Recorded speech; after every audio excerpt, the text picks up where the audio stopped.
Hi, how y'all doing? I'm Brandon Gordon Cat, GapGames.com. This is No Man's Sky. It's all about the WNBA.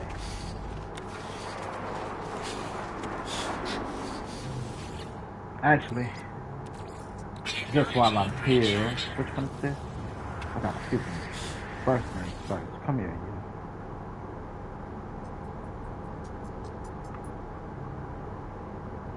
Where am I at? No, man. Is that where I'm at? Weather update. I think that's Storm clearing.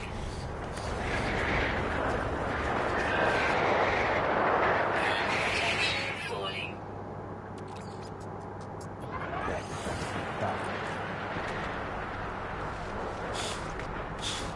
Sky down to what? Extreme night temperature detected. Now we're gonna go to Wet and Wild. Let's get all Wet and Wild.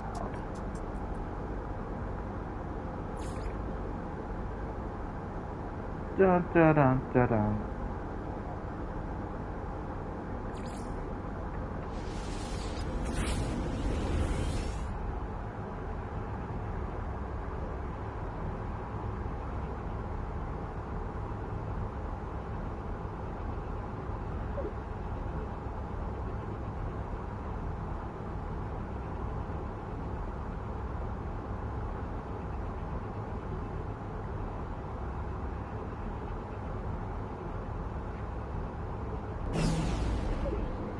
Extreme night toxicity detected. Turn down for what?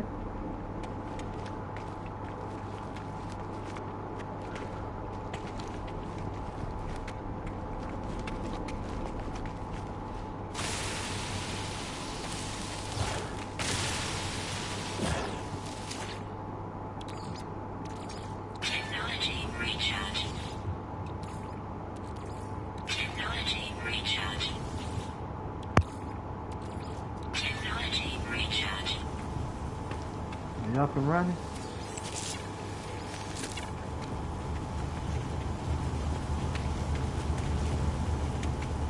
Now, for right now, we're gonna have our reading point.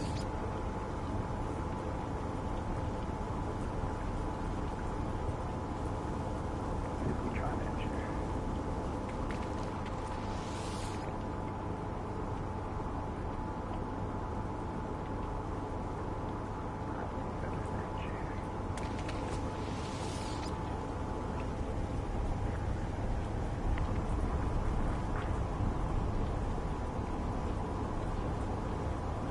Hi, I'm Brandon Gordon Cat, and this is No Man's Sky. We're gonna pick back up on our reading corner right now. We're reading R.L. Stine's Goosebumps, Monster Edition. We are reading Say Cheese and Die. Let's see, we're on chapter 18, but we'll go back a page. Oh, okay. So, recap so far.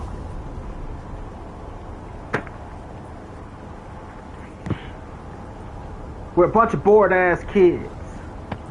Not doing shit. Boring. This town sucks. Yeah, it's boring. This town sucks. We need something to do. Yeah, we need something to do. Let's go break into the old abandoned house where we know a crazy person may or may not live. Break into a house where a crazy person may or may not live. Did I mention it was abandoned? Fine. Let's go. So, these four kids, I think it was four. Let's see. Greg, Shari, I think there's a Mike and a Bird. They all went to this house. It was all like, oh shit! What? Full of rats? Oh, okay. Thought you saw the crazy guy, Spider-Man. Like, no, I ain't seen no goddamn Spider-Man. Because he looked like a giant tarantula. Because he's tall and dressed in all black and lanky. His limbs look weird. So they're like, hey, guys seen scary movies? Like, yeah, they scared the shit out of me. How about we go into the basement? What? That's how you die. It's a movie. Life's not a movie. Okay. They go into the basement, poke around a little bit, and in the cellar, or in the furnace, they find a secret compartment. The furnace, it reminds me of a Freddy Krueger type thing. I think basement, I think furnace, I think Freddy Krueger.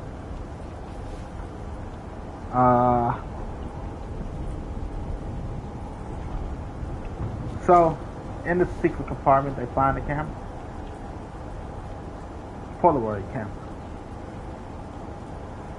Took a picture of his friend. Look what the fuck I got. Say cheese, bitch. Huh? Flash. The picture developed. The picture of his friend falling off the banister on the stairs. He just took a picture of him. A funny thing is, he didn't fall. Oh, shit. He just fell off the banister. What's going on with this camera?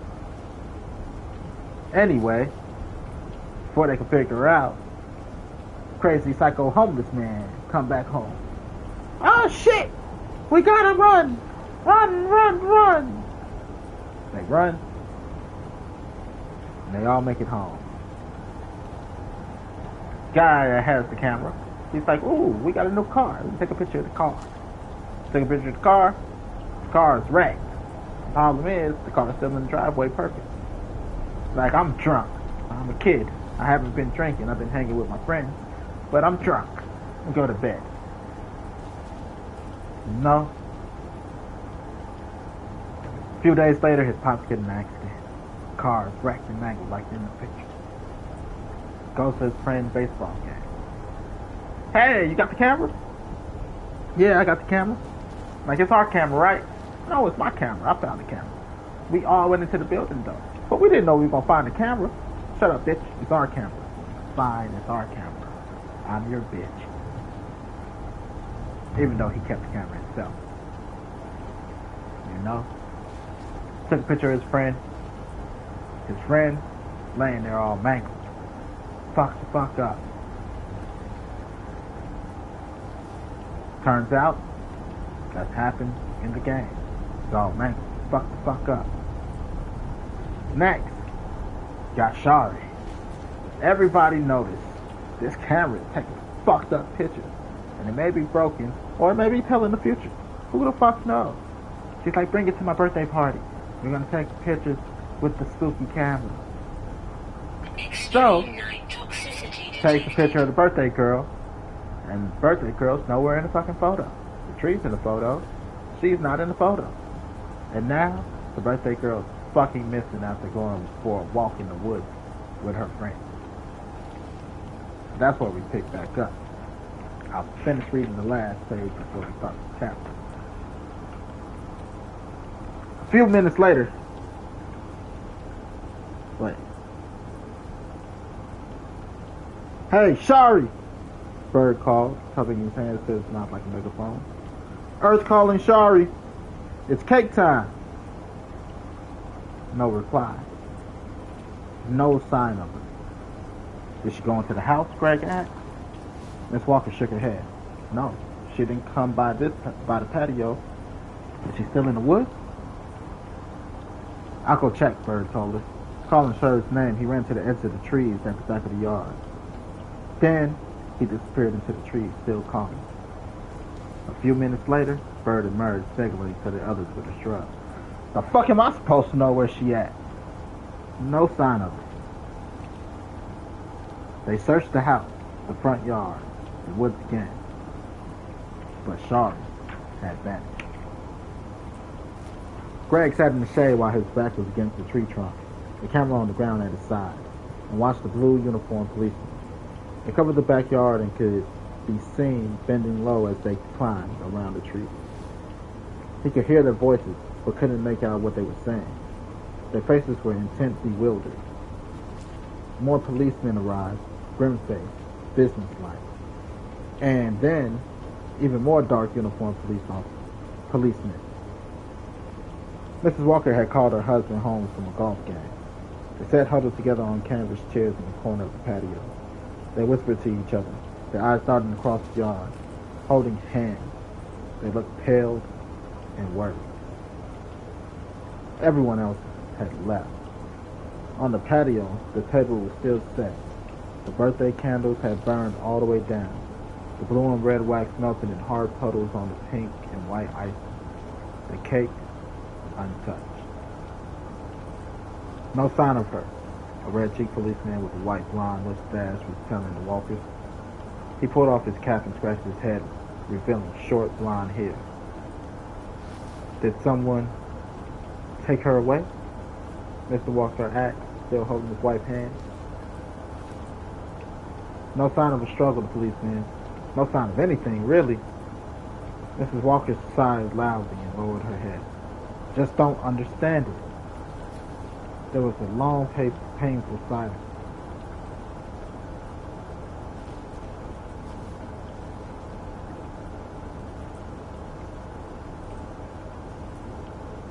We'll keep looking, the policeman said.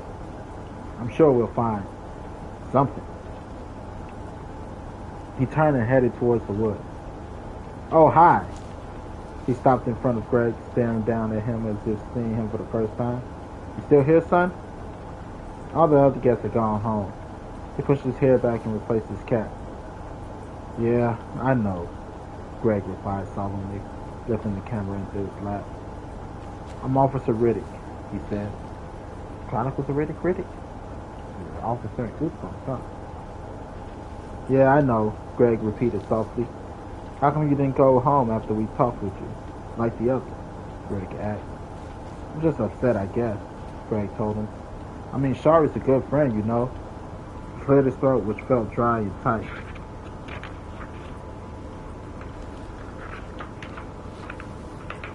Besides, I live right over there. He gestured with his hand to his house next door. Well, you might as well go home, son, Riddick said, turning his eyes to the woods with a frown. The search could take a long time. We haven't found a thing back there yet. I know, Greg replied, rubbing his hand against the back of the camera. And I know this camera is the reason Shari is missing, he thought, feeling miserable and frightened. 1 minute she was there, the next she was gone. The policeman said, the next minute she was gone, the policeman said, studying Greg's face as if looking for answers there. Yeah, Greg replied. It's so weird. It's weirder than anyone knows, Greg thought. The camera made her invisible. The camera did it. First she vanished from the snapshot, then she vanished in real life. The camera did it to her. I don't know how, but it did. Do you have something more to tell me? Riddick asked, hands resting on his hips, his right hand just above the worn brown holster that carried his pistol. Did you see anything? Something that might give us a clue? Help us out. Something you didn't remember to tell me before? Should I tell him? Greg wondered. If I tell him about the camera, he'll ask where I got it. And I have to tell him that I got it in the Kaufman's house, the abandoned building with the crazy psycho. And we'll all get in trouble for breaking in there. But, big deal. Shari is missing. Gone. Vanished. That's a lot more important. I should tell him, Greg decided. But then he hesitated. If I tell him, he won't believe him. If I tell him, how will it help bring Shari back? You look very troubled, Riddick said, squatting down next to Greg in the shade. What's your name again? Greg. Greg Banks. Well, you look very troubled, Greg, the policeman repeated softly.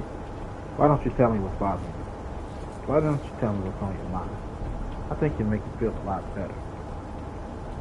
Greg took a deep breath and glanced up to the patio. Mrs. Walker had covered her face with her hand. Her husband was leaning over her, trying to comfort her. Well, Greg started. Go ahead, son, Riddick urged softly. So you know what Shari is? It's this camera, Greg blurted out. He could suddenly feel the blood throbbing against his temples. He took a deep breath and then continued. You see? This camera is weird. What do you mean? Riddick asked. Greg took another deep breath. I took Shari's picture before. When I first arrived. I took 2 pictures, and she was invisible in both of them. Riddick closed his eyes and opened them. No, I don't understand. Shari was invisible in the picture. Everything else was there, but she wasn't. She had vanished, see? And then, later, she vanished for real. The camera, it predicts the future, I guess. Or it makes bad things happen. Greg raised the camera, attempting to hand it to the policeman. Riddick made no attempt to take it. He just stared at Greg, his eyes narrowing, his expression hardened. Greg felt a sudden stab of fear. Oh no, he thought. Why is he looking at me like that? What is he going to do? Greg continued to hold the camera out to the policeman, but Riddick quickly climbed to his feet. The camera makes bad things happen. His eyes burned into Greg. Yes? Greg told him. It isn't my camera, see? And every time I take a picture... Son, that's enough, Greg said gently. He reached down and rested his hand on Greg's trembling shoulder. I think you're very upset, Greg, he said, his voice almost to a whisper. I don't blame you. This is very upsetting for everyone. But it's true! Greg started to insist. I'm going to ask that officer over there, Riddick said, pointing, to take you home now. And we're going to have him tell your parents that you've been through a very frightening experience. I know he wouldn't believe me, Greg thought, angrily. How could I have been so stupid? You took a picture of everything else. Take a fucking picture of the man. Like, hi, is this you right now, motherfucker? But no. Now he thinks I'm some kind of nutcase. Riddick called to the policeman at the side of the house at the head. No, that's okay, Greg said, quickly pulling himself up, cradling the camera in his hand. I can make it home anyway. Riddick eyed him suspiciously. You sure? Yeah, I can walk by myself. If you have anything to tell me later,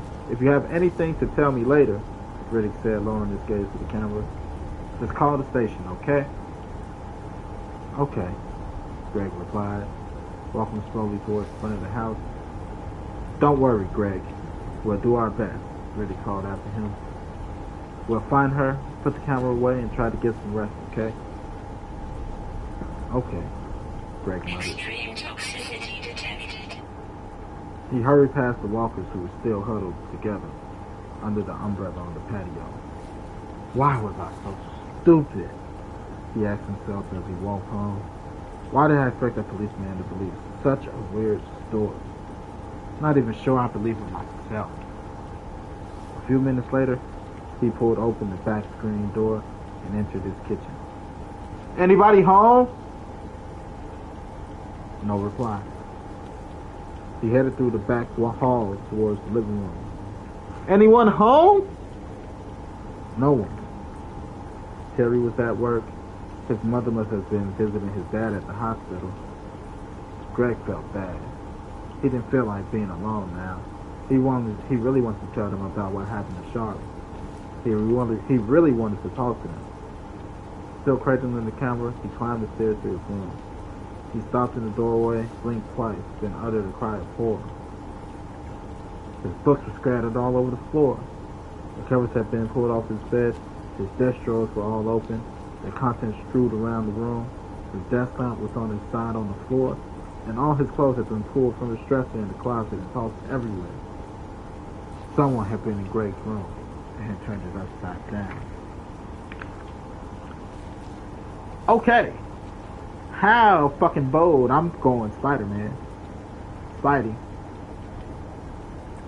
You know? How bold is Spidey? Across from... Who the hell touching my goddamn submarine? Going Spidey. Who breaks into somebody's house while a little girl is missing across from a kid's party,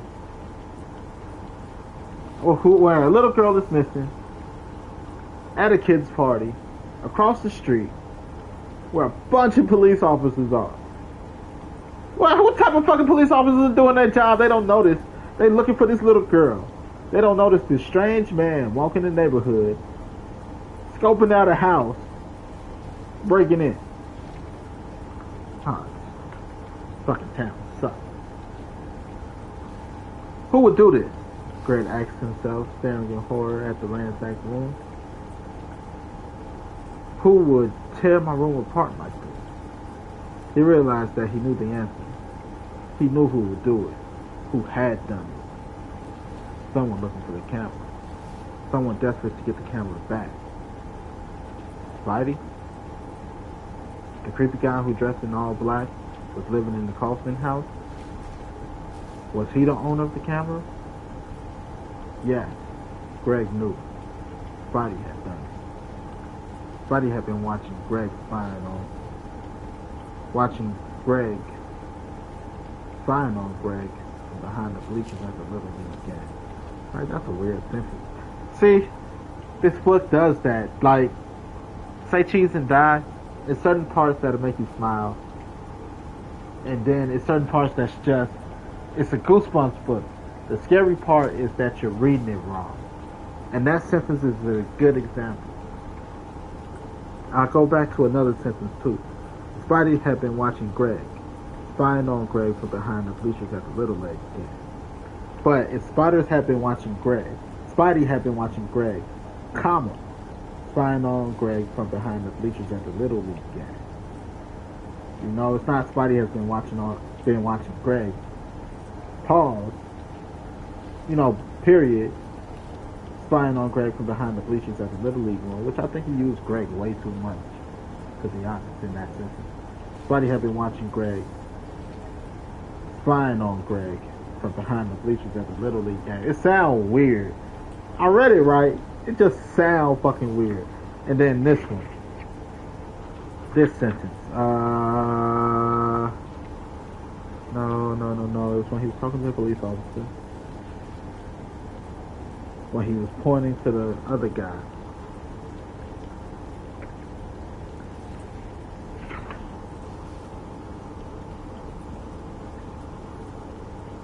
Okay. This is very upsetting for everyone, but it's true, Greg started to insist. I'm going to ask that officer over there, Riddick said, pointing, to take you home now. That's one sentence. I'm going to ask that officer over there, comma, Riddick said, comma, pointing, to take you home now.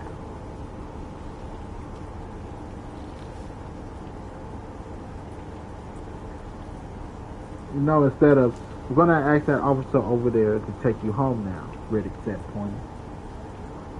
Pointing, Riddick said, I'm going to ask that officer over there to take you home.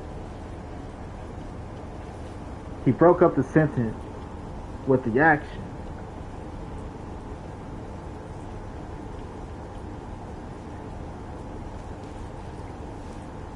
You get what I'm saying? It's fucking weird. it's just fucking weird to me. But that's why it's a Goosebump book. To scare you. To be like, the book itself is tame. It's not necessarily scary. But the way you read it, you're like, did I read that wrong? I'm stupid. I had to have read that wrong. Then you read it again. You're like, I read it wrong. Fuck. Like, I didn't read that wrong. Because it's for beginner readers, kind of. You know, intermediate readers. I read that wrong. I didn't read that wrong. Did I read that wrong? It scares you. You're like, you can't read.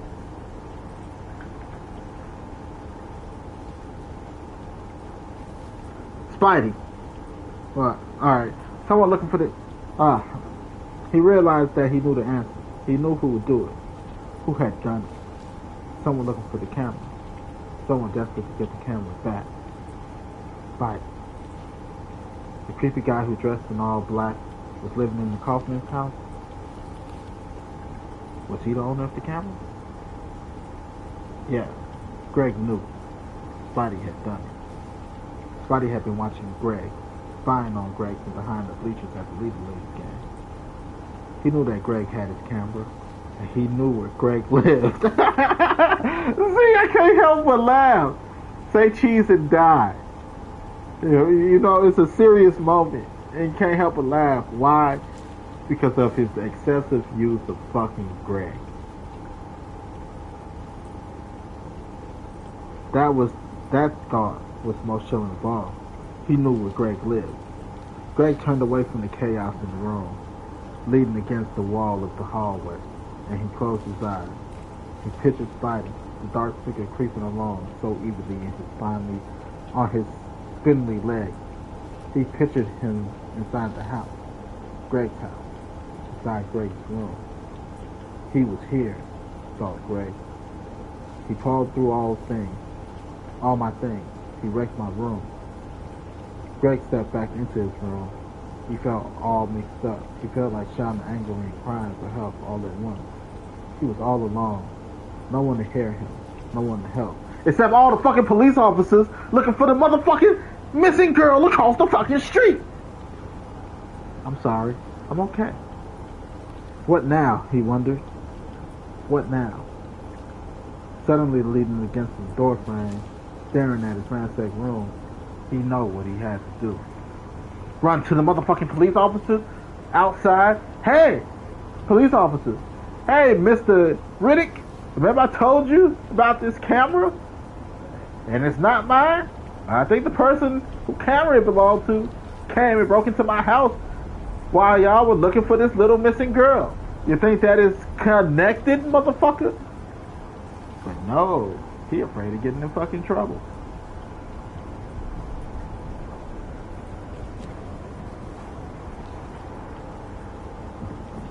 Hey, Bird. It's me. Greg held... chapter 21. Hey, Bird. It's me. Greg held the receiver in one hand and wiped the sweat off his forehead with the other. He'd never worked so hard, so fast in all of his life. Did they find Shari? Bird asked eagerly. I haven't heard. I don't think so, Greg said, his eyes surveying his room, almost back to normal. He had put everything back, cleaned and straightened. His parents would never guess. Oh, sure, don't tell your parents that some stranger broke into the fucking house and ransacked your room. Listen, Bird, I'm not calling about that, Greg said, speaking rapidly into the phone. Call Michael for me, okay? Meet me at the playground by the baseball diamond. When? Now? Bird asked, sounding confused. Yeah, Greg told me. We have to meet. It's important. Greg sounded like he got the strap. He tired of playing this bullshit. It's almost dinner time, Bird protested. I don't know if my parents... It's important, Greg repeated impatiently. I've got to see you guys, okay? Well, maybe I could sneak out for a few minutes, Bird said, lowering his voice. Then Greg heard him shout to his mother. It's no one, Ma. I'm talking to no one. Boy, that's quick thinking, Greg thought sarcastically. He's a worse liar than I am. Then he heard Bird call to his mom. I know! I'm on the phone! But I'm not talking to anyone. It's only Greg. Thanks a lot, pal, Greg thought. I gotta go, Bird said. Get Michael, okay? Greg urged. Yeah, okay. See you. He hung up. Greg replaced the receiver and then listened for his mother. Silence downstairs. She still wasn't home.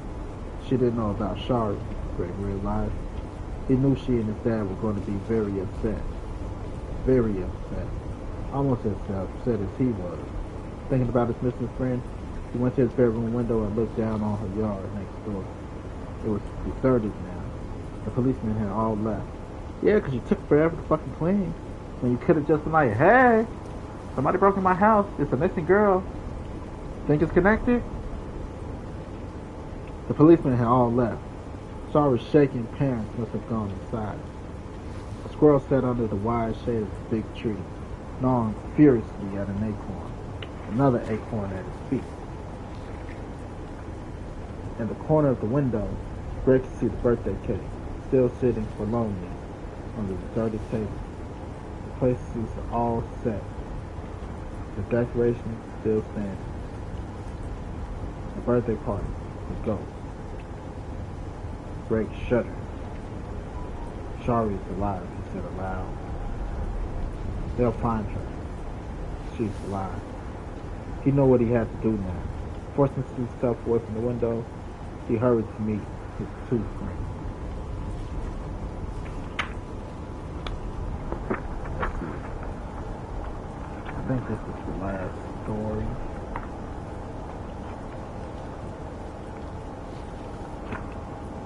Got like 10 more chapters. It's short chapters. We got about 40 more pages. 41. Page 349 out of 390. Y'all want me to keep going? Y'all want me to stop? Say nothing if you want me to keep going.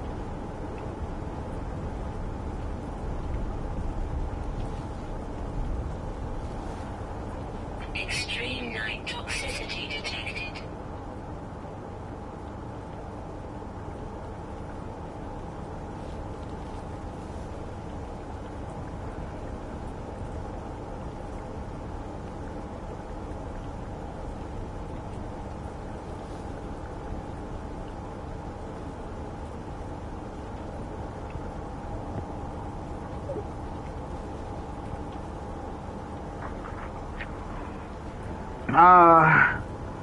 No way, Bird said heatedly, leaning against the bleacher's bench. Have you gone totally bananas? Swinging the camera by his cord, Greg turned hopefully to Michael. But Michael avoided Greg's stare. I'm with Bird, he said, his eyes on the camera. Since it's just about dinner time, the playground was nearly deserted. A few little kids were on the swings at the other end. 2 kids were riding their bikes round and round the soccer field. Thought maybe you guys would come with me, Greg said, disappointed. He kicked up a compass grass with his sneakers. After returning his thing, he continued, raising the camera. I know it's what I have to do. I have to put it back where I found it. No way, Bird repeated, shaking his head. I'm not going back to the Kaufman's house. Once was enough. Chicken, Greg said angrily. Yeah, Bird quickly admitted. You don't have to take it back, Michael argued. He pulled himself up the side of the bleachers, climbed onto the third deck of the seat, then lowered himself to the ground. What do you mean? Greg asked impatiently, kicking at the grass.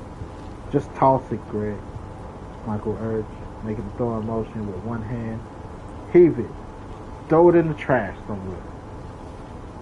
Just toss it. Oh, no, that's right there.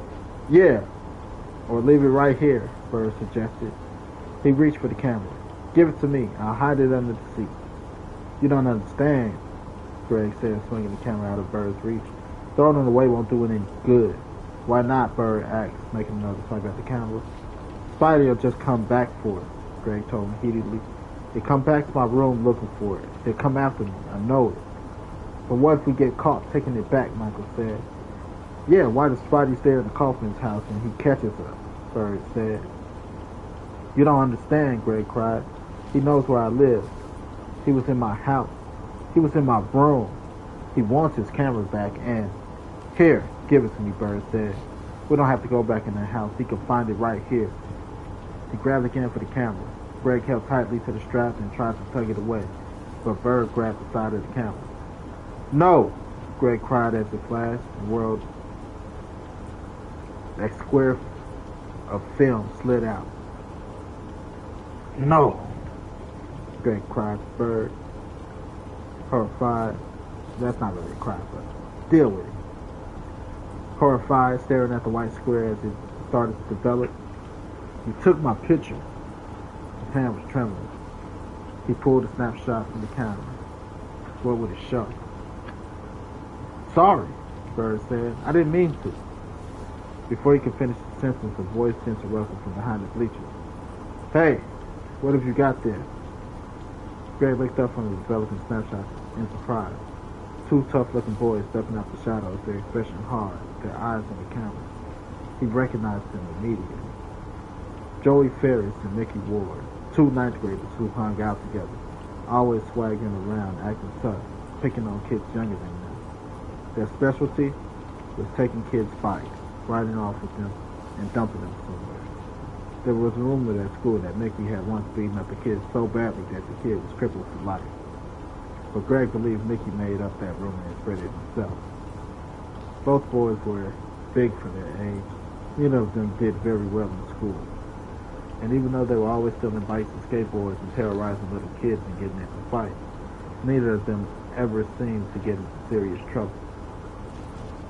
Joey had short blonde hair, slicked straight up, and wore a diamond-like stud in one ear. Mickey had a round, red face full of pimples, stringy black hair down to his shoulders, and was working a toothpick between his teeth.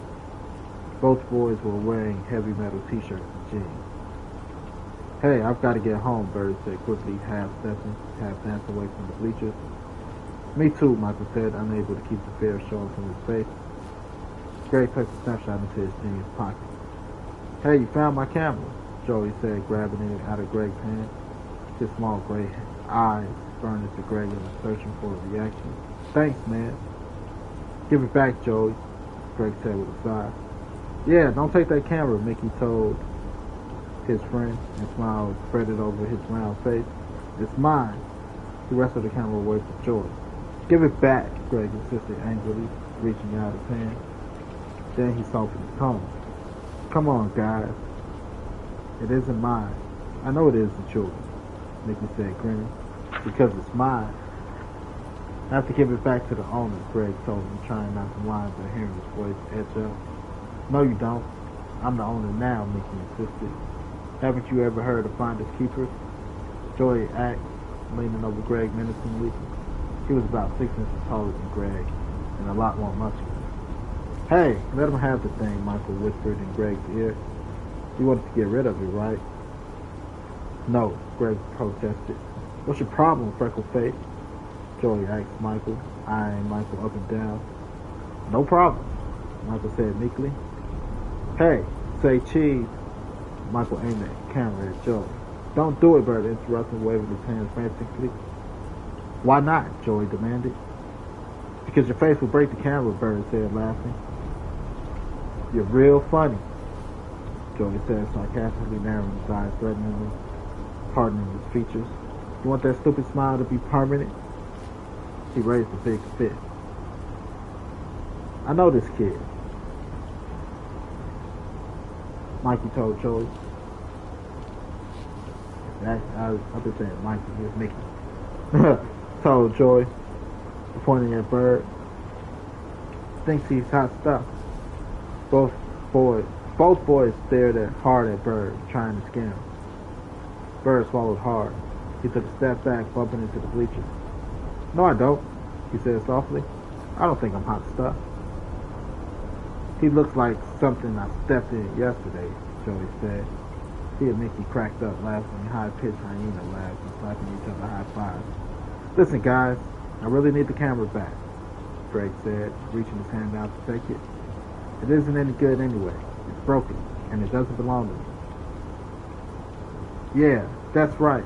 It's broken, Michael added, nodding his head. Yeah, right, Mickey said sarcastically.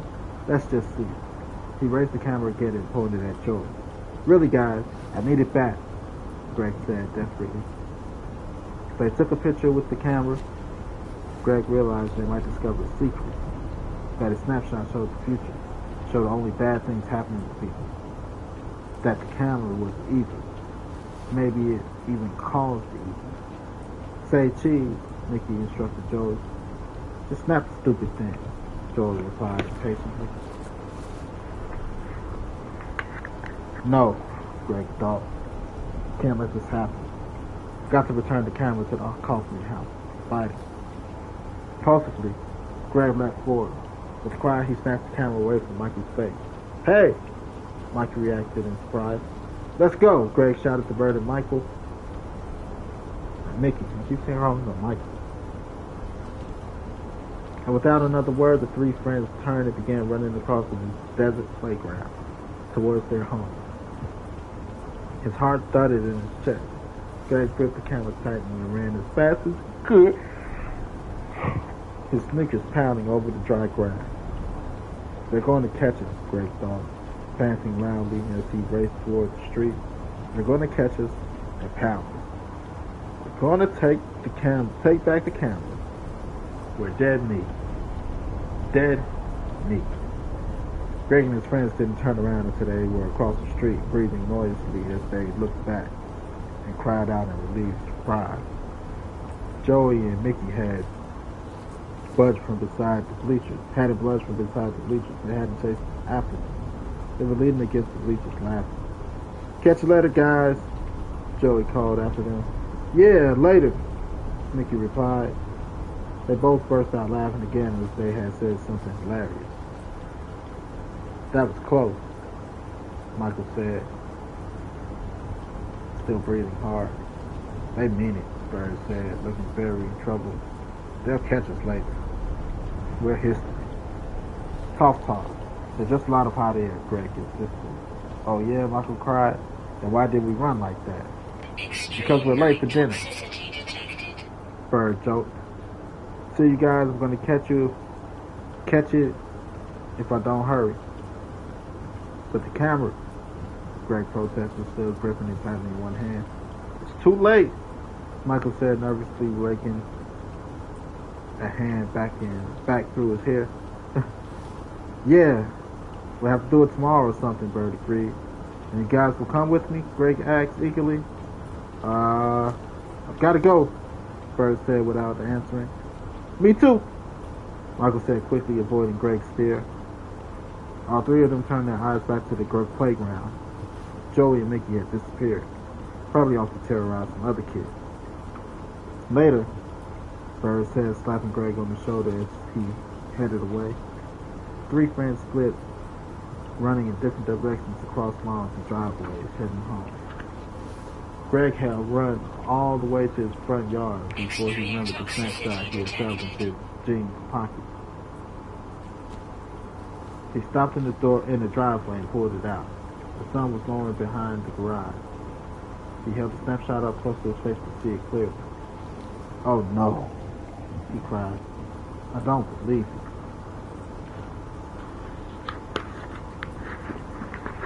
Well, and that there. What will be on the picture? Will it be him grabbing booty butt cheeks? Will it be them with their face gnawed off? Maybe, just maybe, he'll be a different race. Who knows? It's a wacky camera. Find out next time on Gav Game Reads Goosebumps. R.L. Stein, Goosebumps. Say cheese and die. Mwah. Mwah. Mwah.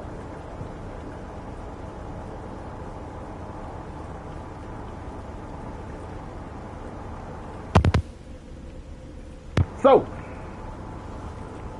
say cheese and make it freaking die.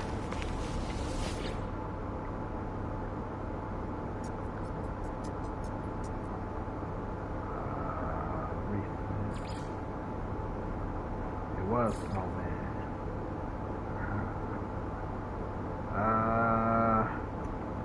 That's my my reading quarter went wild.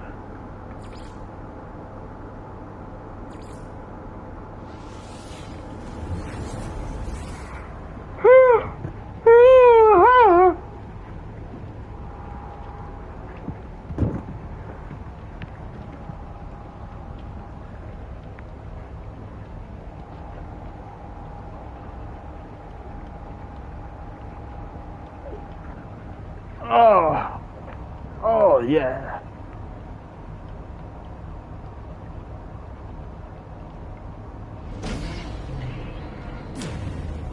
Oh.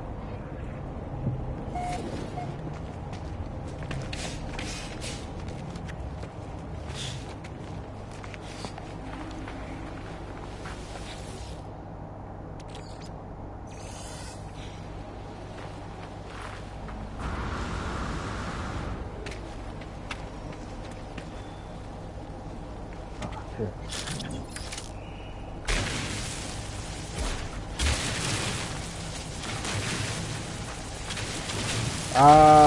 So I'm gonna work. I already got my library card. I figure when I get done with this book, because this book got 4 stories in it, what I'm gonna do is get Goosebump books from the library to read.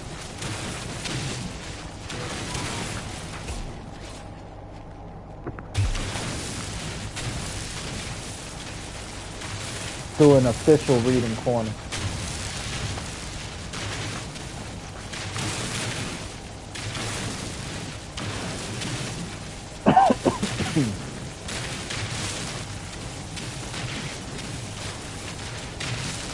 I prefer to do the Goosebumps, but I could read other books, but I prefer Goosebumps. Gives me a little bit of nostalgia. They're actually good stories, stuff like that.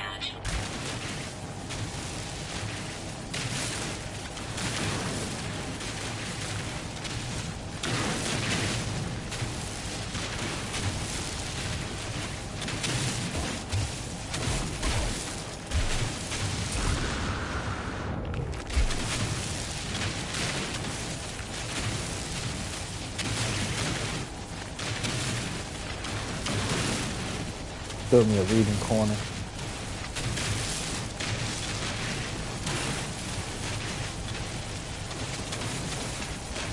I wonder what makes them stand out among.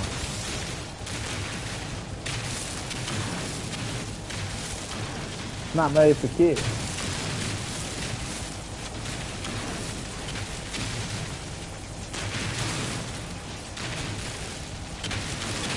I curse. I say things that kids can't hear.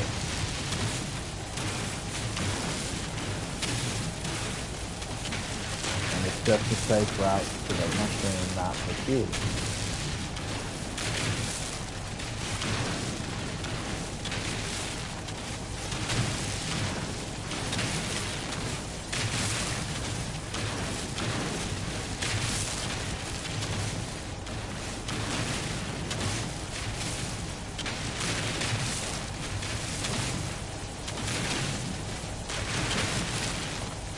Know what I mean?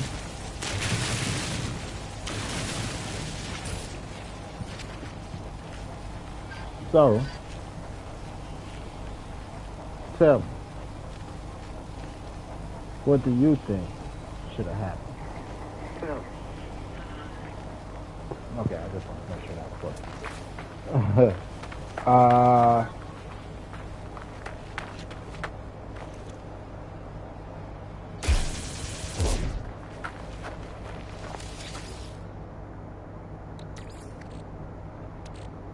Technology recharge.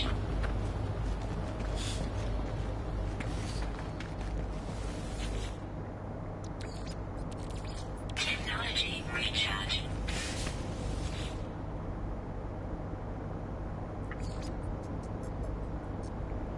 snow, man.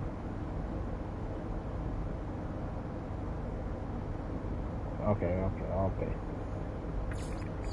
Gotta get bases. Right now we are looking for these.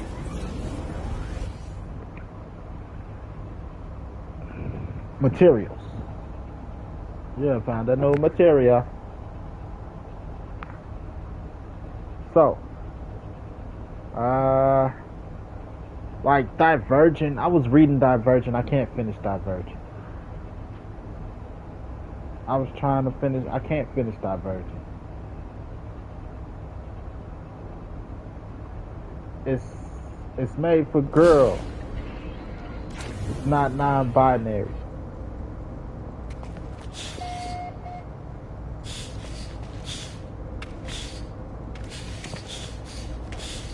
I know you don't want to believe it, but it's made for tween girls. I'm gonna get one of those game books. Y'all know what I'm talking about.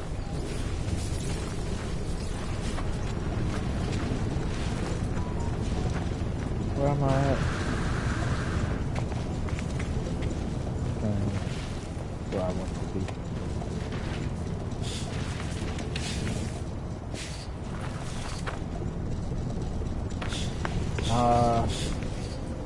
But Divergent is made for girls. I looked at number 4. My nipples got as hard as they never been before. I'm like, what? Just a perspective. Sorry, I'm not trying to be hot for number 4. You know?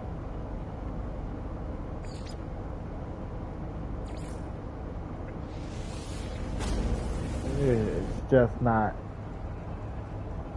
No, she described her nipples more. They were pink and pointy.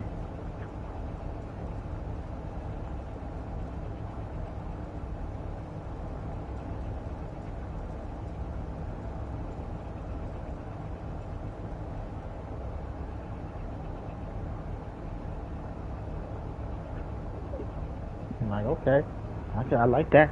That's a little non-binary.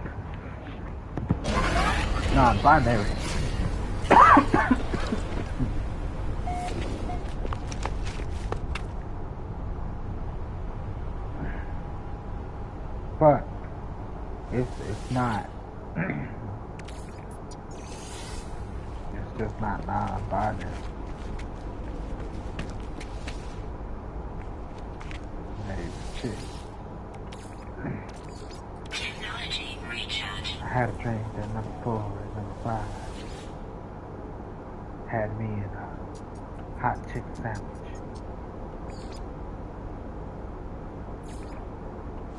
Like, what?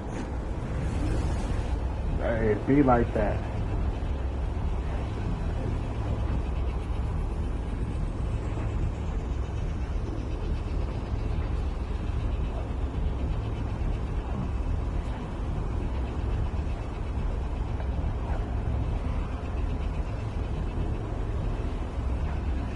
Number 4 and number 5.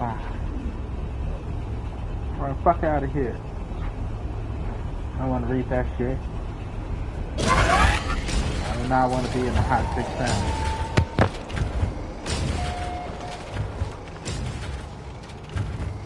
Because it's not with a hot chicken sandwich you think.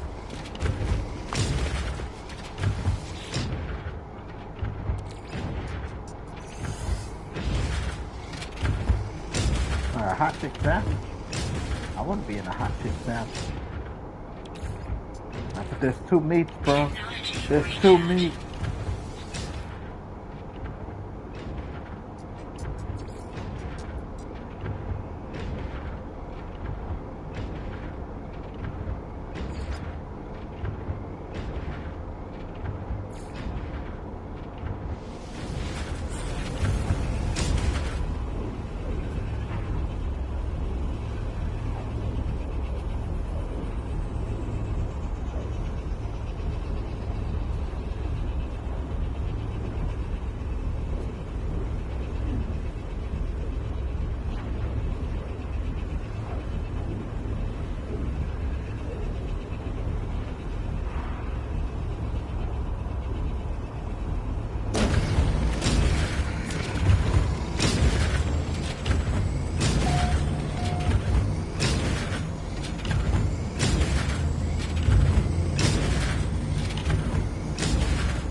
Anyways.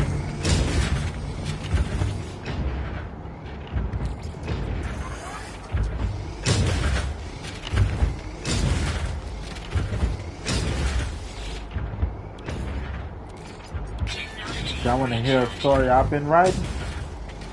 It's called The Story Spaceman. I'm a spaceman, and this is my story. The end. Okay, I'll play it. It opens like I'm a spaceman. This is my story. Space. The end.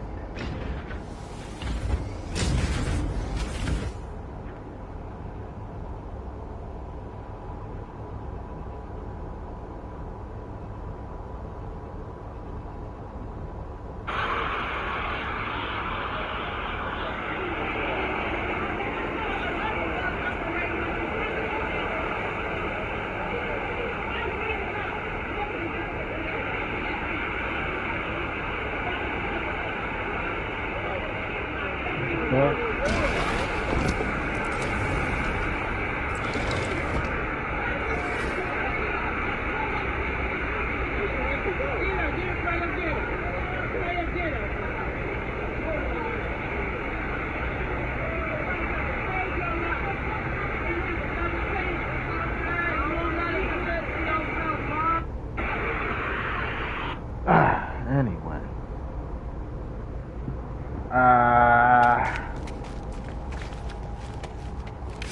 What else I got in here? I think I got a few. Actually, I got a nice little collection. I'll fuck with that.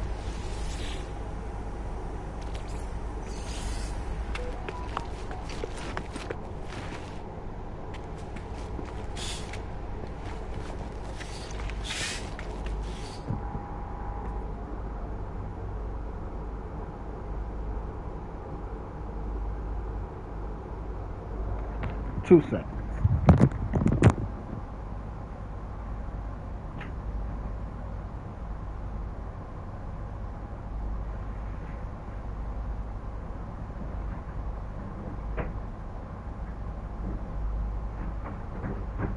Where did I put my book collection?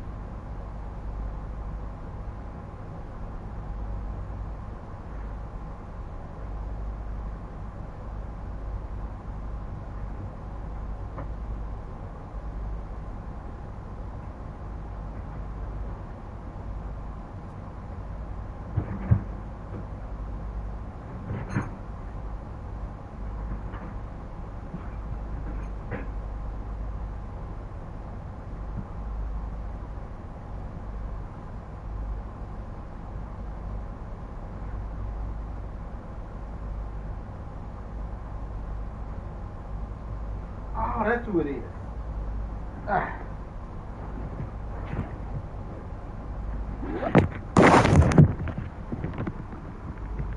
Okay. So, I believe this is Alexander Dumas.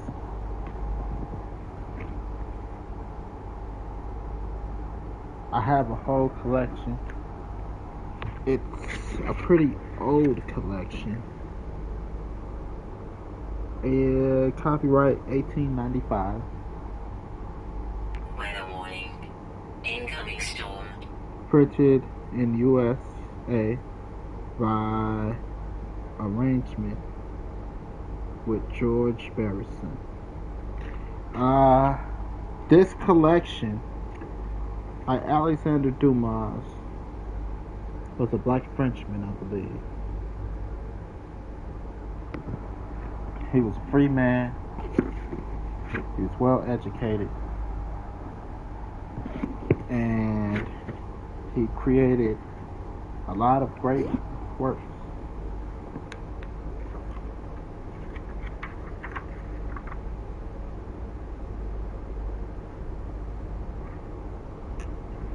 I tried to get this. I tried to get a little bit of money for it at the Historical Black museum here in Chicago across from UIC. But they didn't want it. I might be able to get it into the Obama Library. That's a good place to try. But we don't want that shit. 1895.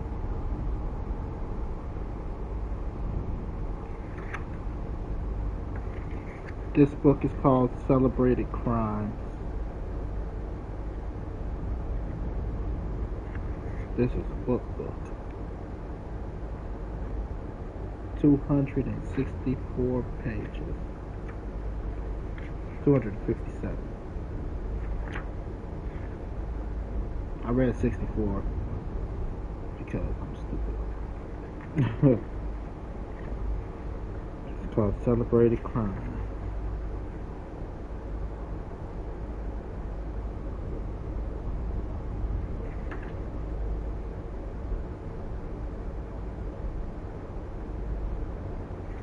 Yeah, I actually got the whole collection, I believe.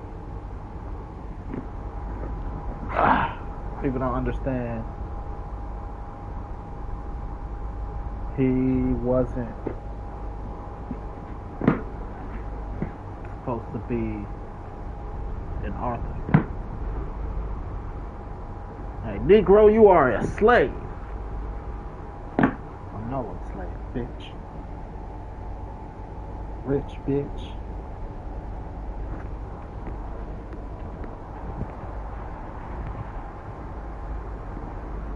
So yeah.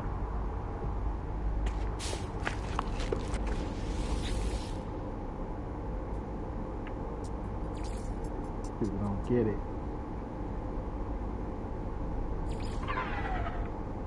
Son of a bitch. Haha, sucker.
I actually went to the school.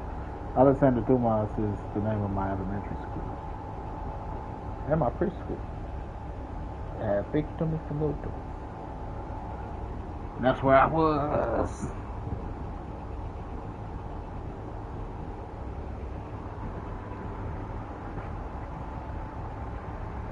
And then I went to Lynn Bloom College Prep.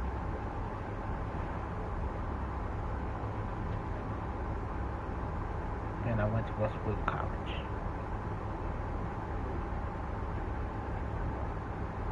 Westwood College was my worst school experience ever.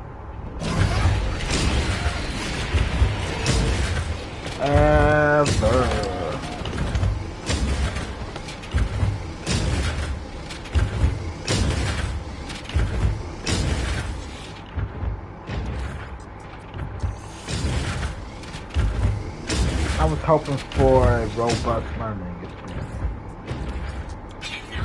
And instead, I got high school.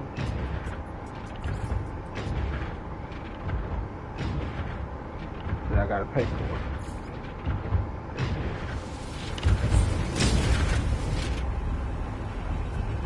They played me. I'm supposed to be an architect right now.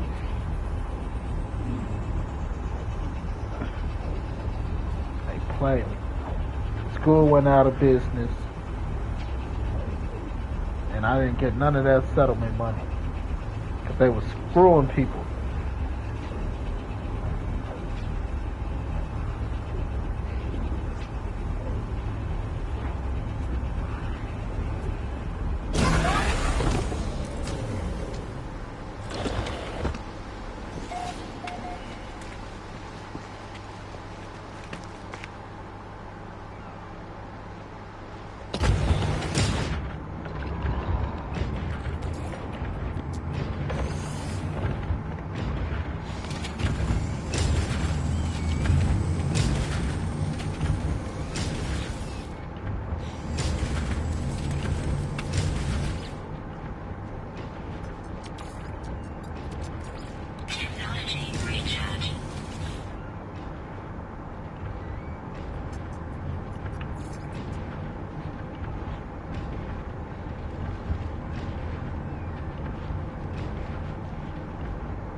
No. I wanted to be an architect. Y'all seen some of the shit I built in The Sims. Technology recharge. The world missed out. It ain't too late, but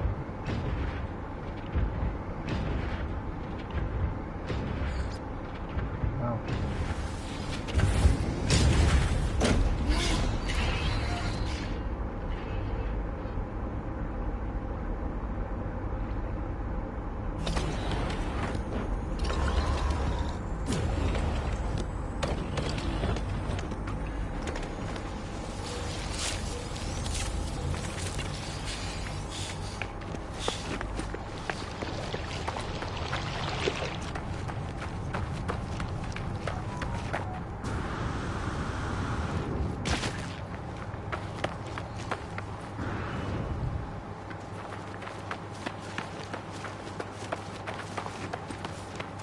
This thing needs a solar panel.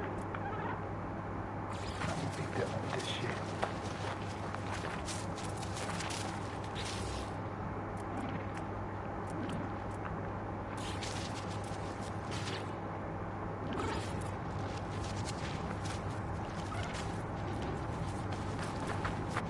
Hell out my way!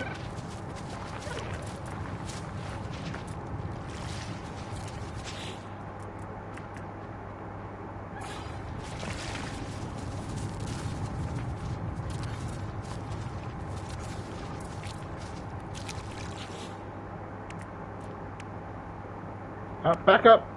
Get your ass out the way. Shoot! I'm working here.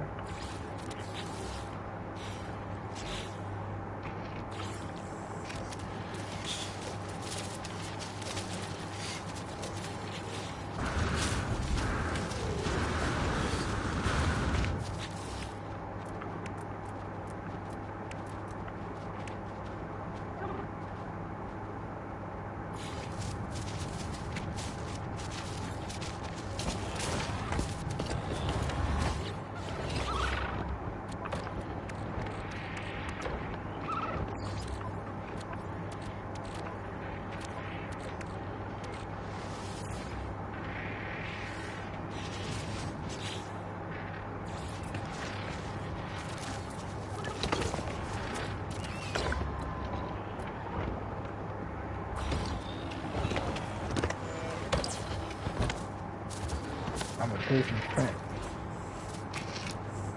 Shit, I need some battery.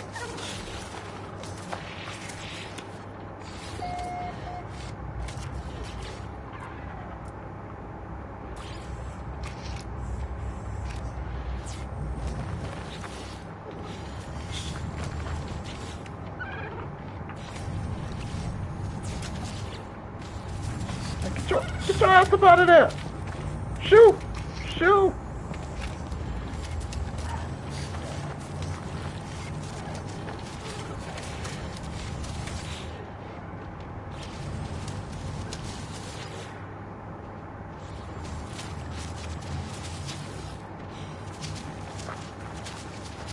How you guys doing?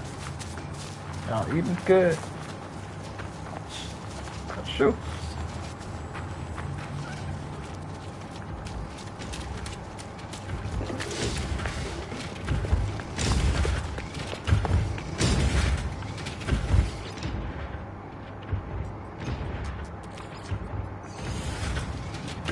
Come in, probably make a smaller operation.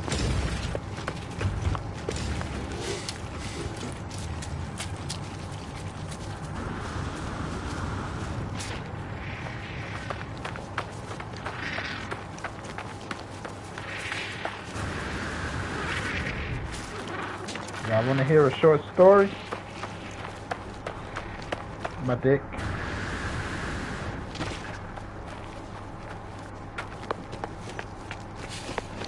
Thank you, I'm here all day. I'm fucking hilarious. If I say fucking hilarious, I mean I'm fucking your mama. She's very funny looking.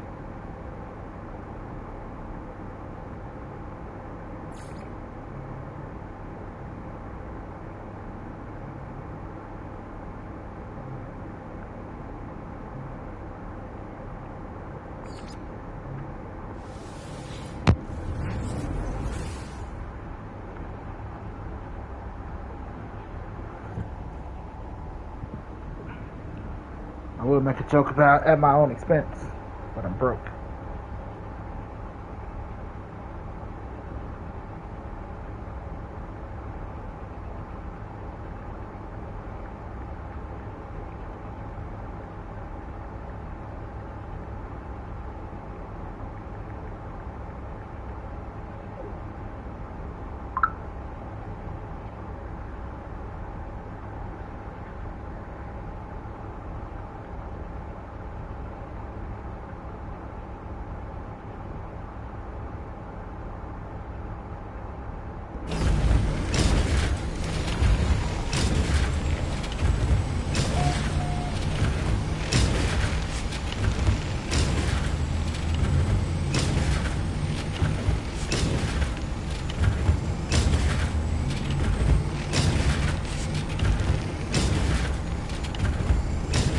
Congrats.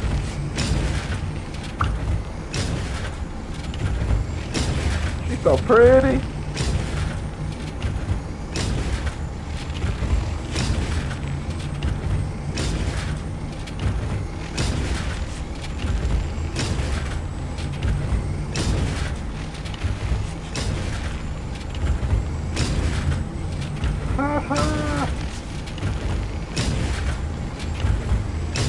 It's not gonna stop nobody from putting their phone down. They're trying to do a social media attack. You don't want people to put their phone down. Just putting their phone down isn't the issue.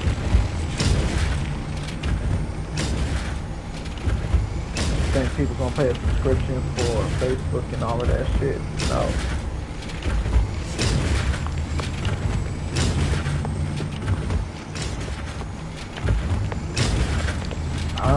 Personally, I think it's an attack on freedom of speech.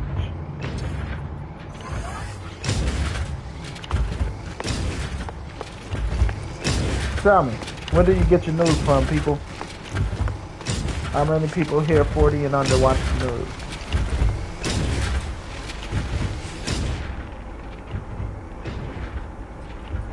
How many people get it from the phone?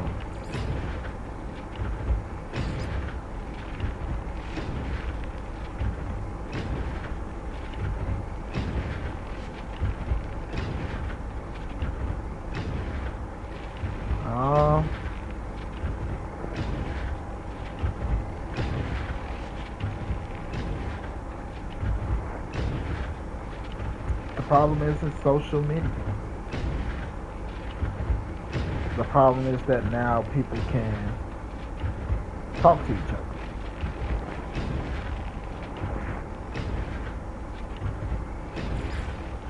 People can unionize and do a bunch of things. The first thing they're gonna do is try to kill, they're gonna try to kill freedom of speech. Everybody has a voice, everybody has an opinion. They're attacking democracy.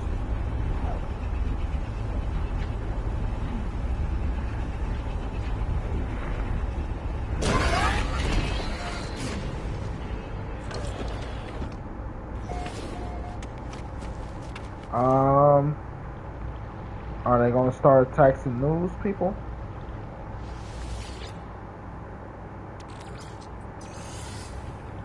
News stations is social media.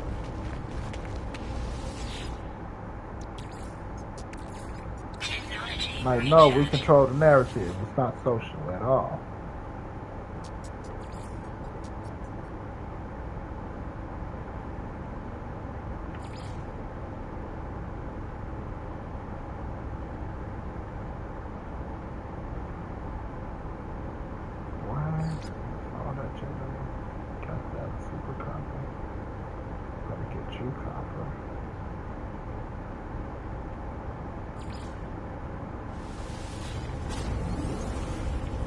Get what I'm saying?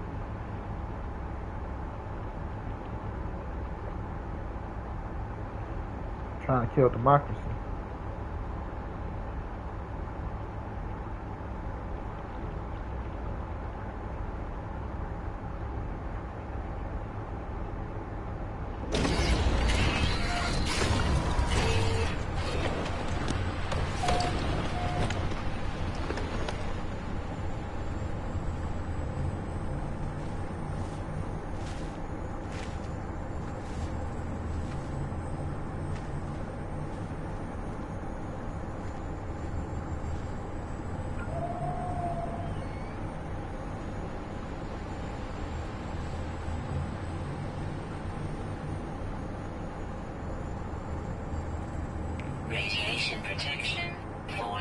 Yeah, Governor Pritzker is gonna be out of there this year.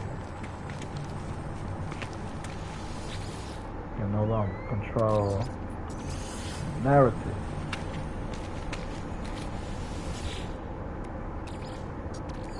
Technology recharge.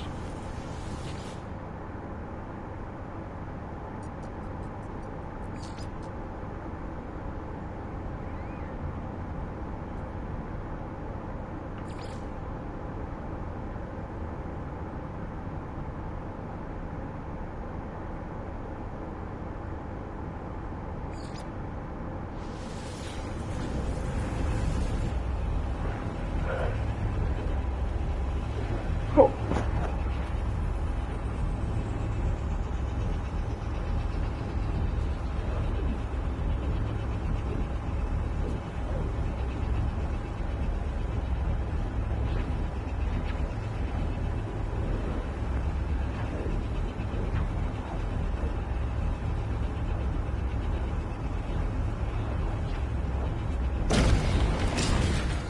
Weather update. Storm clearing. They're about to lose the Bears. This is the same guy that's about to lose the Bears, who got the highest Extreme tax rate in the nation, in the United States. Talking about proposing, passing a social media tax. Like, nigga, you can't keep your shit together. It's not social media that's the issue. Educating people on how to use the tool. 9 times out of 10, it's not the machine, recharge. it's the user.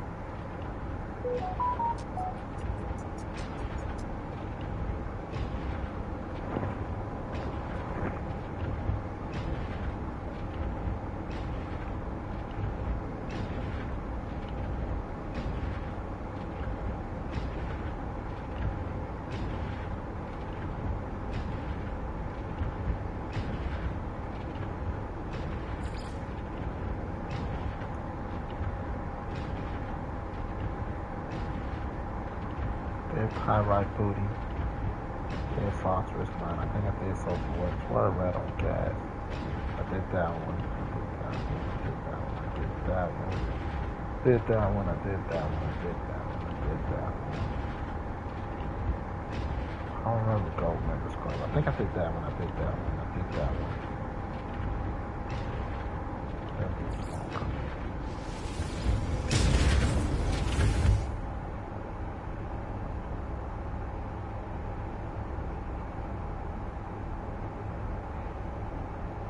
Alright, nigga, you lost the Bears. You got the highest taxes in the nation.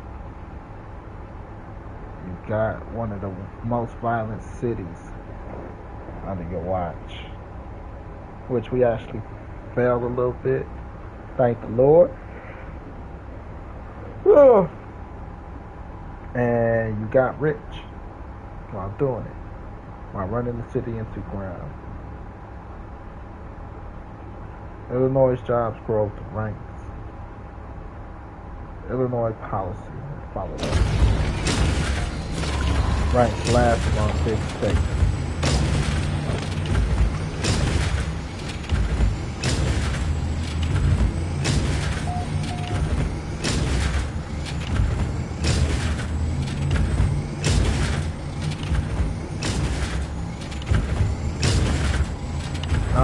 We all know the problem. You had 2 solutions to keep the Bears. They're gonna keep the Bears, don't get it twisted. They're gonna probably sell, Indiana probably have 2 teams by the end of it. And like, technically we didn't lose the Bears. Indiana's gonna have 2 teams. The team formerly known as the Bears and the Colts.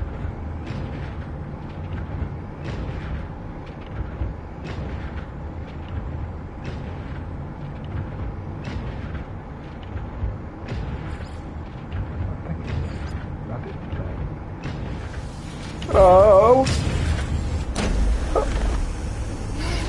They had two choices. They could have sold Soldier Field to the private company that owned the business. Choice one.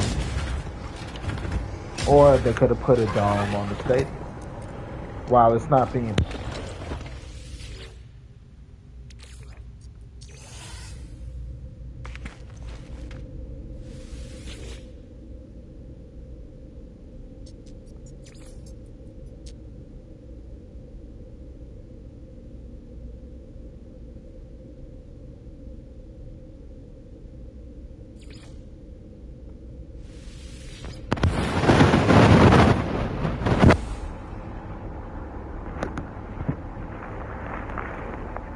All they had to do was put a dome on it. But they wasted all that money remodeling. Before, they just remodeled within like the past 10 to 15 years.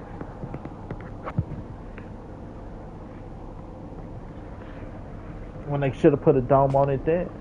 People voted. They wanted a dome. They're like, fuck the people. They don't know what they're talking about. Technology recharge.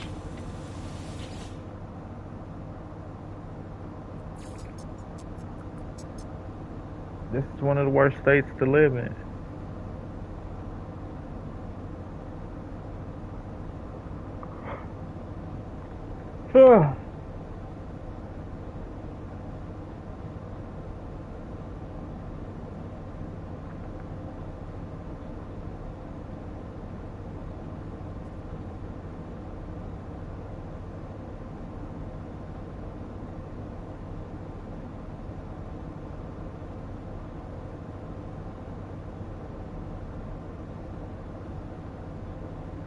I'll go shop.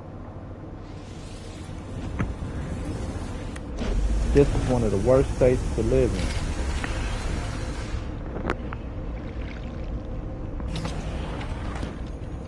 So once I say it again.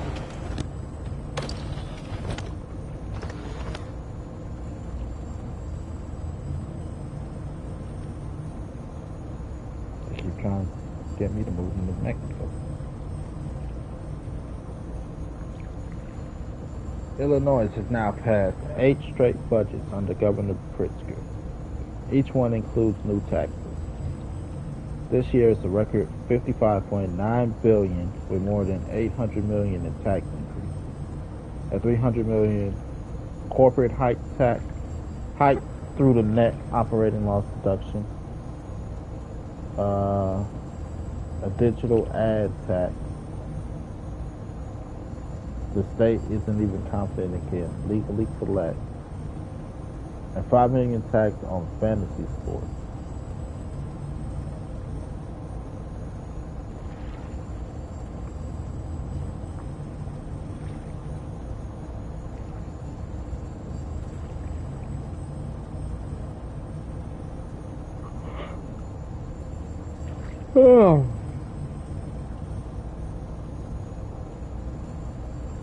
Illinois' new budget includes $200,000 to redefine what it means to be low income.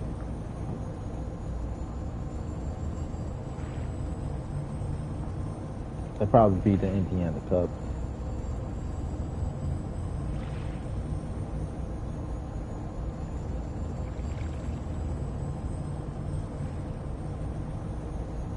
Illinois combined. Our local tax burden is now the highest in the nation.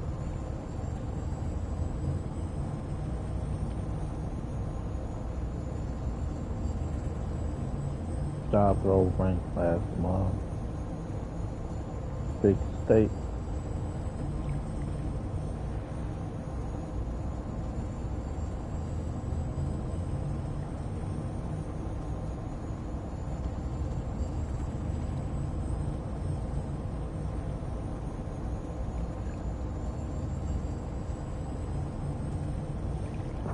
A judge refused the Chicago's teacher union attempt to dismiss a lawsuit against him for hiding financial audits.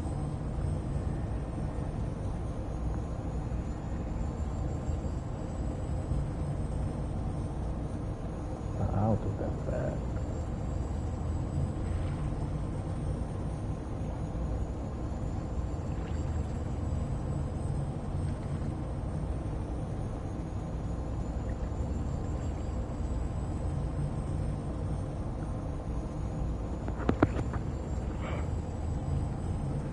Oh.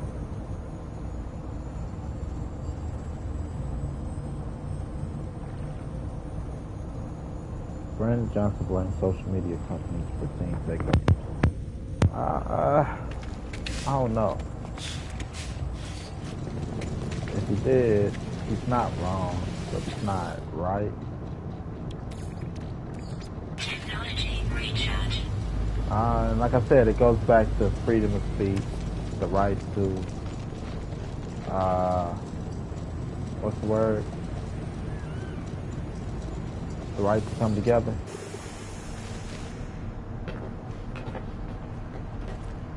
It's the same thing. This is my problem. Just because social media isn't a tangible place don't mean it's not a tangible place. If that makes sense.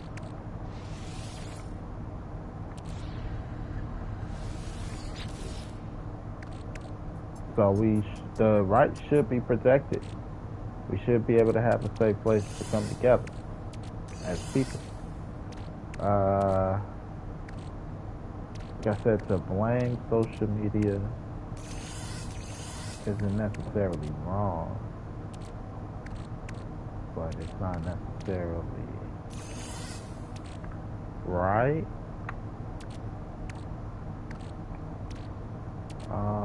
Because I do agree that it is a way to organize and come together.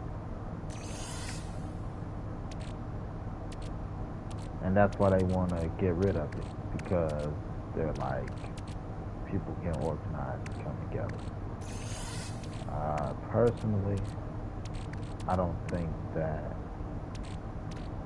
stopping people from organizing and come together is the issue.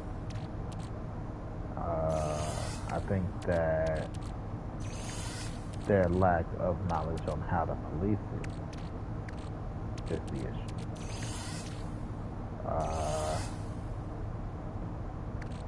The best thing about social media right now is the worst thing. The best thing is everybody has an opinion. Everybody voices their opinion. Stuff like that, you know. Because everybody can voice their opinion or feel like it can be heard. Sometimes things get oversaturated. For lack of a better word.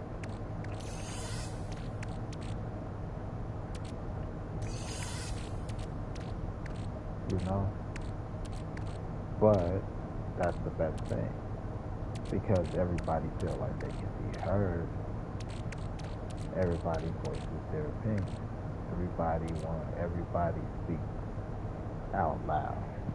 And it's easier to police things when things are heard.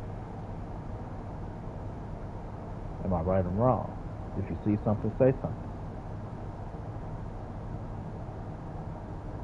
It's easier to police things when things are heard. Now, things that people don't want you to hear, you're not going to hear. But to be able to nip things in the bud when when you hear it, it's easier. It's good people have a voice. When people feel they have a voice, everybody could speak their mind and have things just out in the open.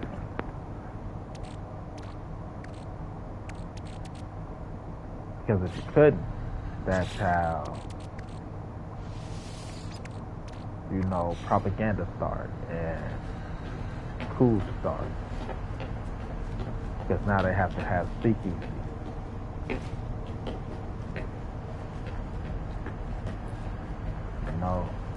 Private conversation, secret conversation. Once people feel they can't be heard, there will be private and secret conversation. No ifs, ands, or buts about it.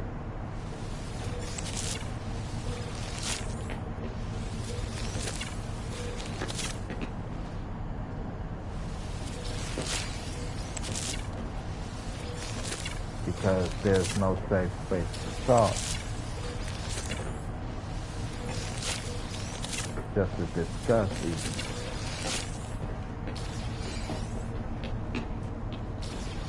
So they're going to create the secret.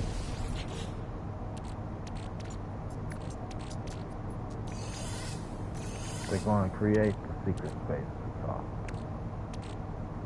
And then what do you do then?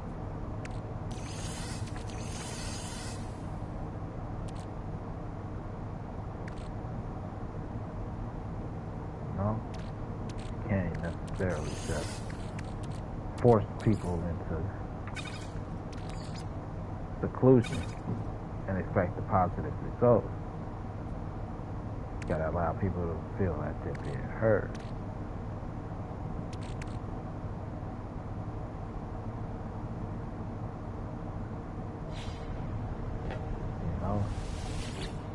But time for them to make their own bed.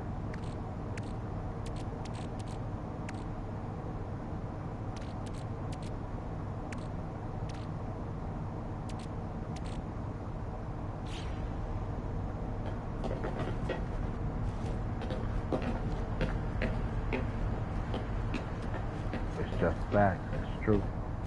You gotta remember, America was formed off of people not having a say, a choice.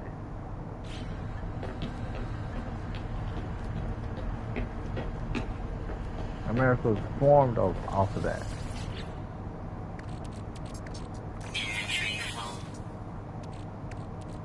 People felt they couldn't say shit, they couldn't do shit, couldn't scratch their ass. People came here for the freedom.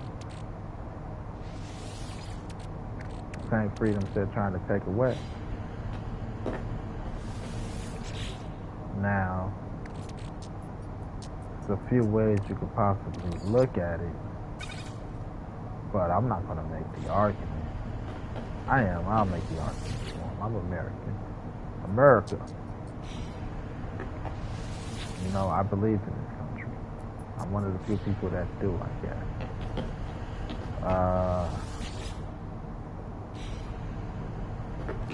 But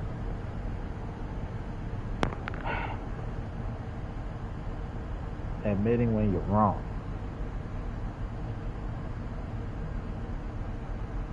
Admitting that you're childish, and that they're, even though we're not going to do things the same way, some things were, where we were wrong. It's just where we were wrong. But that comes from understanding, of certain shit.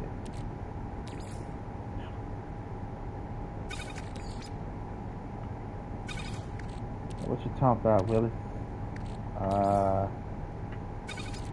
Put it like this. We gain our independence from, you like, Mom, Dad, you don't know what you're talking about. Right? Basically. Mom, Dad, you don't know what you're talking about. Like, listen to me. You just don't get it. No, you just don't get it. Whatever. We formed our own country, and like, there's gonna be hookers and blow.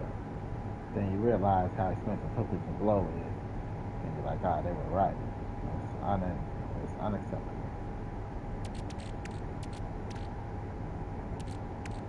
Inventory full.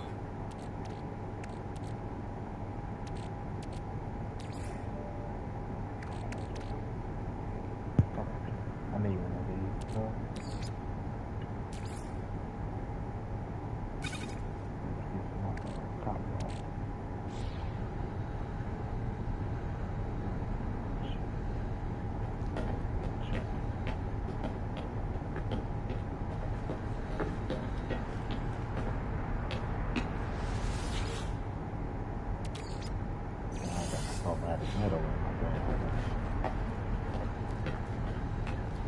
I have to finally down here.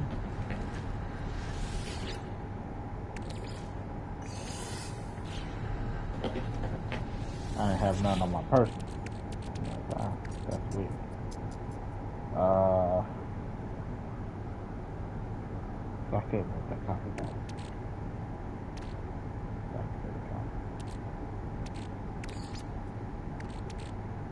Oh, I have some up there. That's a lot, goddamn.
Activate the cabin. Oh, that's the cabin.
Yeah, you gotta police it. You gotta come out and admit as a country. That's when I say when I'm like, say we gotta come out as a country and admit we were wrong about something.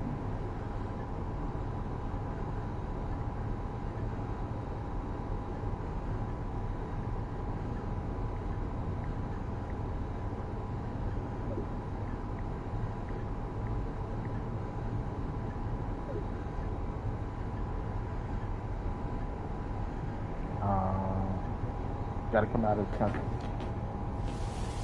that we were wrong. First thing is to admit you're wrong. Accountability.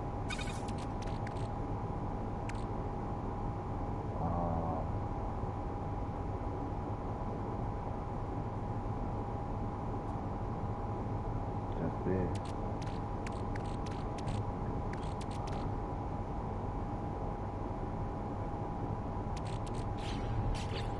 Accountability. Gotta say, we fucked up. Say, we nigga, you fucked up. Mom, we fucked up. Gotta be the country.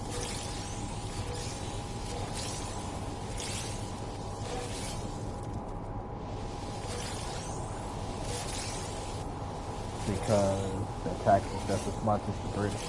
You gotta look at what America claimed its independence from and how the British, being our parent company, our parent, country that we gained our independence from. Like, oh, you thought that shit was sweet out there, didn't you? So what ideals did we stand to form America? Are we living up to those ideals, or are we failing them? Because if we are failing them, then what makes you, if we're failing them and we're doing the exact same thing that they did, what type of results do you think we'll get? Because we know the results. We were the results.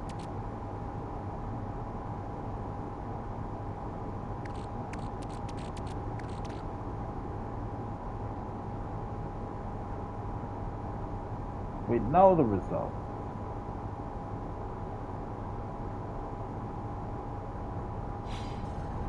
We, America, is the result of not rocking with that shit. Hell no, not rocking with that shit.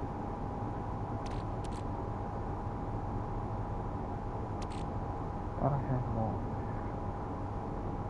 No. Anyway. Had my deal.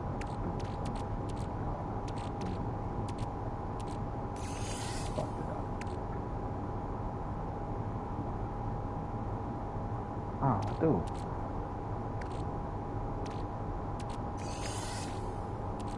I got more than that.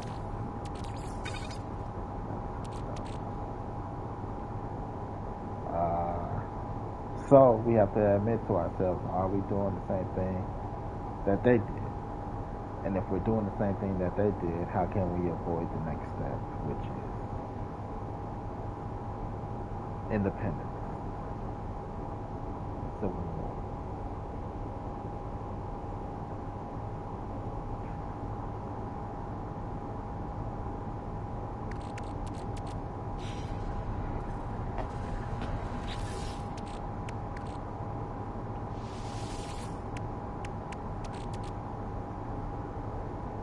It's just the truth.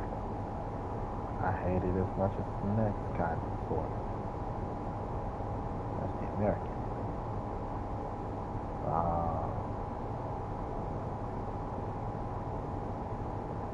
But it's the truth. We gained our independence over here because they fucked up. They don't know how to do it. we know how to do it. But we're running into the same problems: overtaxation, government trying to rule with an iron fist, and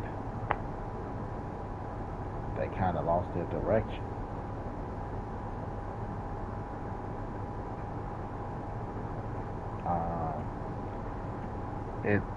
We see it in a lot of kids now. We see it in a lot of parents now. Parents are a little lax. And think about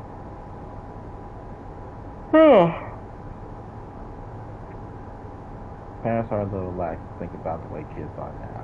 You can't tell me shit. Just like their parents, you can't tell me shit. Or they're too,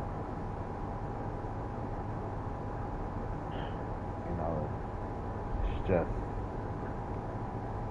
I don't know how to put it.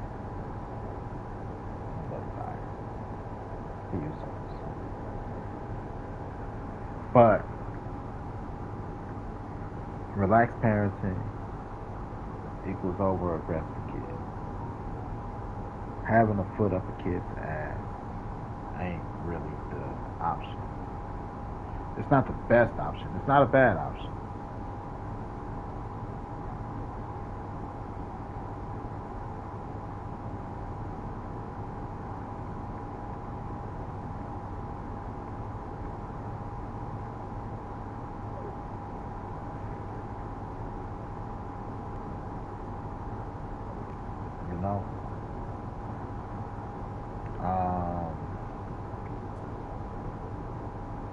Sometimes you need to have a foot up a kid's ass.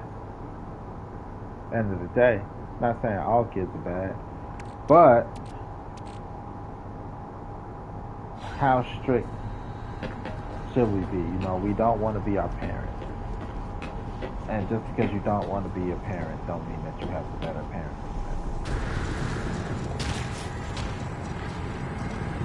Don't mean you have the better parent. Because when you try so much not to do something, you kind of end up like it. Now, we just have to figure out how close we are to our parents. Is it a good thing? Is it a bad thing? And how to adjust, make our adjustments.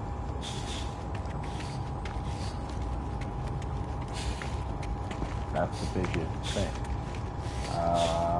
Are we good where we need to be good? Personally, I'm not saying all kids, but some kids need to get that ass back. BTA helps the ass. Technology recharge. It's just fact.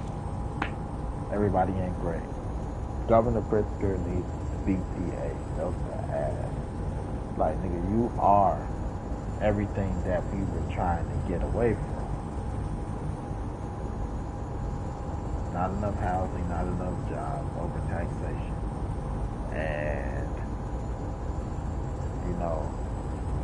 fucking food. Where's the fun? Governor Pritzker is one of those kids that needs help to add.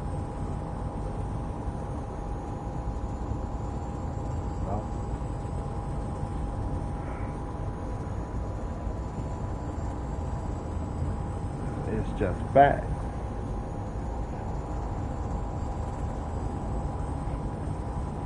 Blagojevich was wrong for trying to sell a senator seat.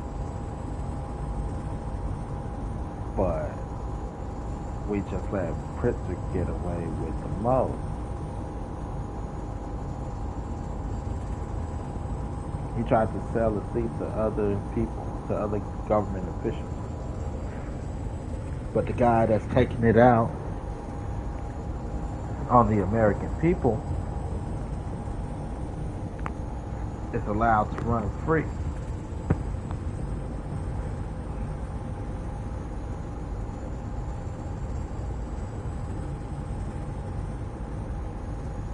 That's how revolutions started. Niggas like him.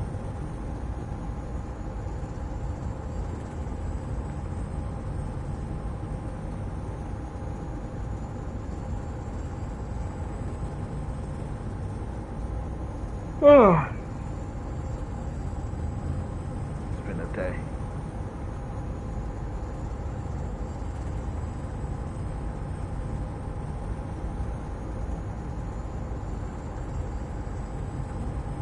But what do you think? Just let it happen.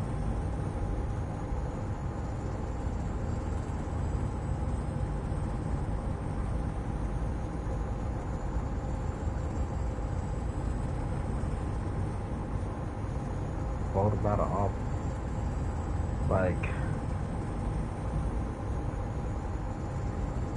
I will vote him out of office just because he fucking up. For all these taxes.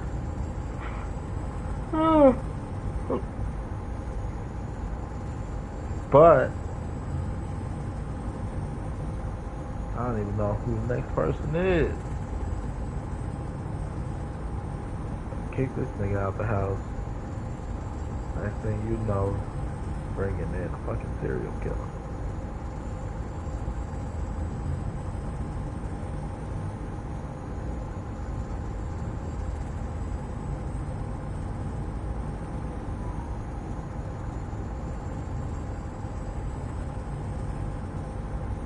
And in politics shouldn't be like that.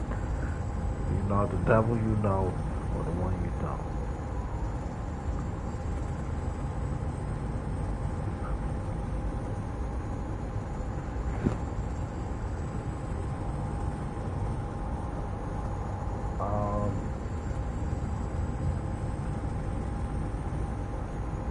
Then again, people only know who he is. There's a whole generation of kids that only know who he is through social media. Or young adults. I can't say kids, young adults who only know him through social media. Like I said, social media could be used better. But they don't know how. Because most politicians are old. There is no political social media site. It's all about politics.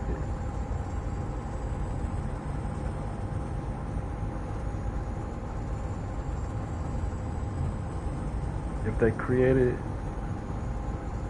a site or a shade room,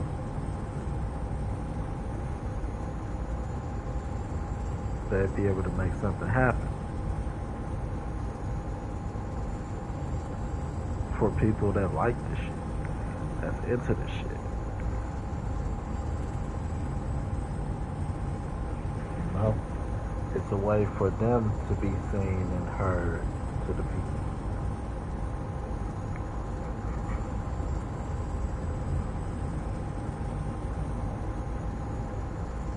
Just a whole political social media. Everybody that got an opinion about politics and like to voice it out loud, here's the place for you to do it.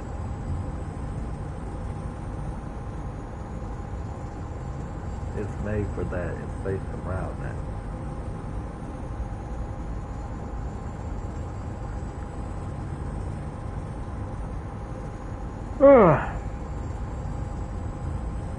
Nothing else but that. Call a party buddy to make it sound. What party are you with? Your mom and dad? That's a popular one today. Wasn't it?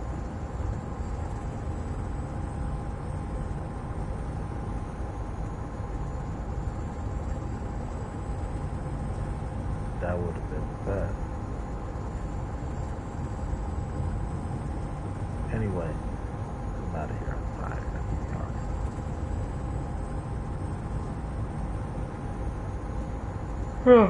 GG. Good game, gab, gang. Go get it. talk about it.